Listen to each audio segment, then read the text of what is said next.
Yeah, like I said, I think I see a lot of shoulder and elbow pain from not having thoracic extension. Because like I Agreed. said, whenever you if you can't, so we're talking about the sequential sequence of throwing, pitching. We want our pelvis to go first, and then our trunk, and then our arm.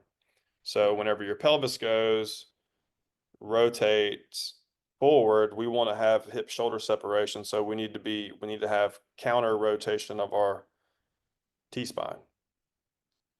And if we don't have that, and so like that should create a lot of the layback for you is just coming from your spine. But if you're not having that and you're short, and then you're going to get layback more from that coming Right. At the lay back at the shoulder and elbow layback rather at than the, yeah. So at you're the getting, thoracic spine. Agreed. yes, you're getting excessive shoulder external rotation, valgus stress on the elbow that should be coming from the spine. Um, Pro pitchers that are really good whenever their front foot lands have about plus or minus 55 degrees of thoracic rotation. Um, and that's why they're able to generate the forces that they do. I think, a couple of the guys that were really good at that were a la like a Tim Lincecum, the Mhm. freak. Mhm. Stroman's really good at it. Aroldis Chapman's really good at it. Having hip shoulder separation, good spinal mobility.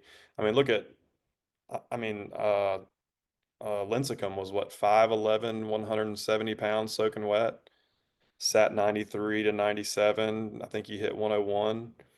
Like, how did he do that? Like, he wasn't a Right. big dude. He had, Right. I mean, if you go look at his spinal extension, he had crazy spinal extension and rotation.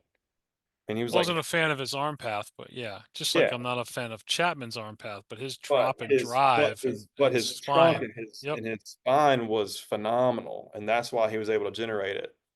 And so I think that is a huge thing for me that I see. A lot of arm injuries, especially shoulder and elbow, due to lack of T-spine rotation, which the main component of that is going to be extension. You don't have the extension enough to be able to rotate that side of your facet joint.